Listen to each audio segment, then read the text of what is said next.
Osborn. Welcome to Osborn Fishing. Today what I'm going to be doing is showing you how to tie the Osborn Overkill knot. This is a knot that I created and I've used to catch multiple state and world record fish. It is a relatively complicated looking knot, but once you learn to tie it, it is relatively easy to tie and it is a very strong knot. I've tested this knot several times and the knot tests out 100% of the line strength about 40 to 50% of the time. So it is a very strong knot. It's a knot that if you're looking to catch a big fish, this is a good knot to use. I can use it on a hook. I also use it on snaps and swivels, and I even use it on fly rods for fly fishing. So let's take a look and see how we can tie the knot. Okay, so what we're going to do right now is we're going to tie the Osborn Overkill knot. This is a 3-step knot. It's a fairly elaborate knot. The first time you see it, it is extremely strong. It tests over 100% of the line strength 40 to 50% of the time. So it is a very strong knot.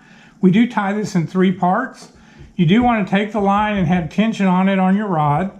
And we're going to have a real long tag end. If you have a short tag end, it makes it difficult to tie the knot. This is 30-pound Berkley big game line. And so let's go ahead and get started. So the first thing we're going to do is we're going to tie an overhand or Palomar knot. And the way we're going to do that is we're just going to double the line up and we're going to slide that right through the swivel. Now some people put the line through and then back through, but you end up with the same thing. So what we end up with is a doubled line and we have our swivel just in the middle. I'm then going to take that, I'm going to make a loop. So we have a loop with a loop on the end. Take the loop that's hanging out, bring it through the loop that you just made, and bring your swivel through that loop. Okay, now one thing you do want to make sure you do here is when you pull this tight, make sure you don't let this piece of line get down here below the ring. Because when you pull that tight, that will weaken the knot and you don't want to do that. So pull everything a little bit forward and then go ahead and pull that both lines tight.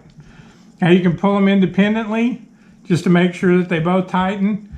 Now this particular knot is a Palomar knot, and that knot is what we're going to be using as step 1. So we're now completed with step 1, and most people would just clip this off right here, use the Palomar knot, and that's the knot that they use for fishing.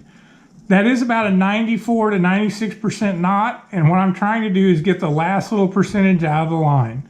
So now we're going to go ahead and go to step 2.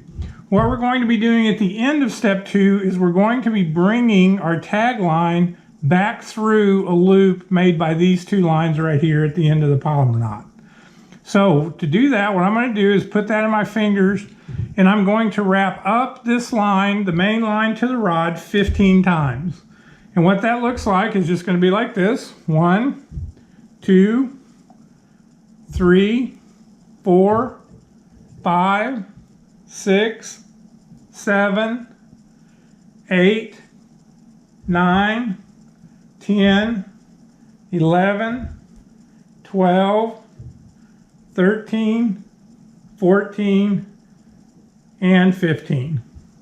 Okay, so now what we've got is we've got tension on the line, and we've got our knot at the end, and we've got our wraps going up. Now the interesting thing is when you fold this back down, you can see that those wraps start wrapping right around the line, and that's what we want. So we're going to fold this back down the other way, and then we're going to go back down this 10 or 11 times. And so we're just going to go back down 1, 2, 3, 4, 5, 6, 7, 8, 9, 10, and 11.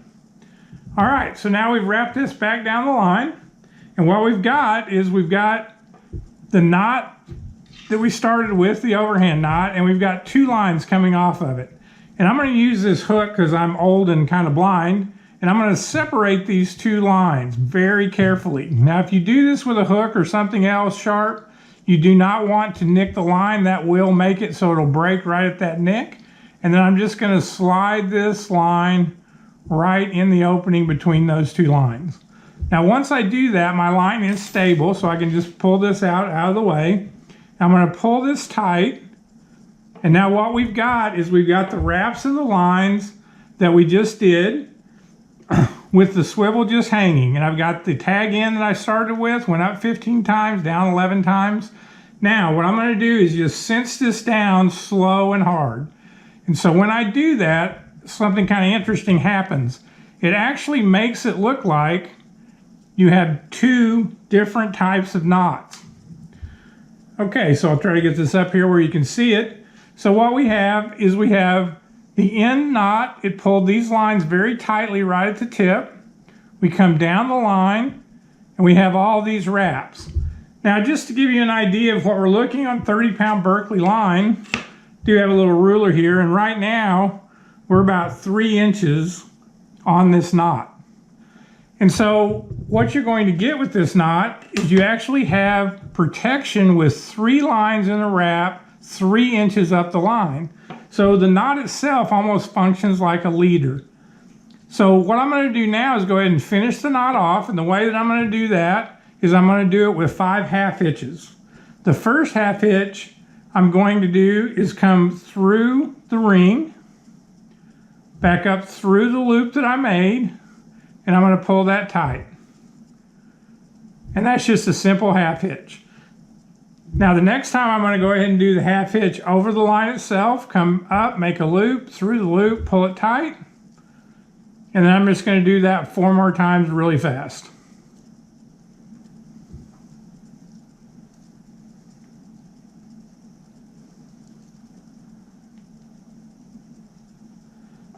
And so there you go, that's the end of the knot.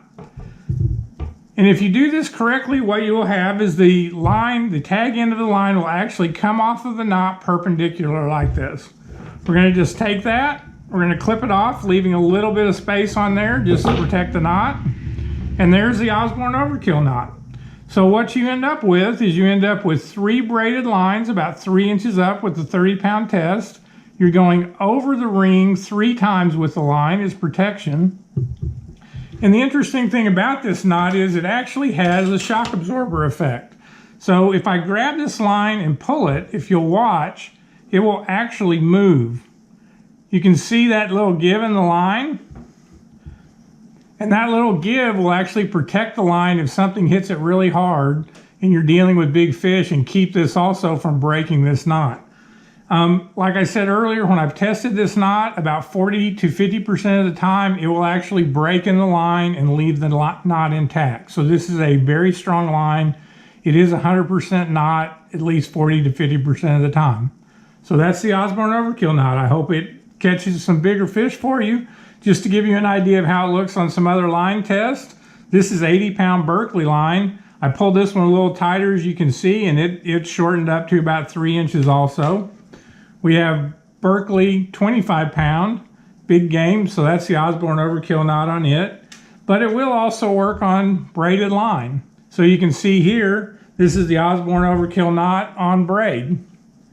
So again, I hope that you enjoy using this knot. I know it is a little bit complicated to tie. If you're just out fishing and you're not worried about catching records or getting a really big fish, you may not need the knot, but if you ever need a knot that will actually be as strong as you can possibly get, this is a really good one. So good luck, and see you on the water.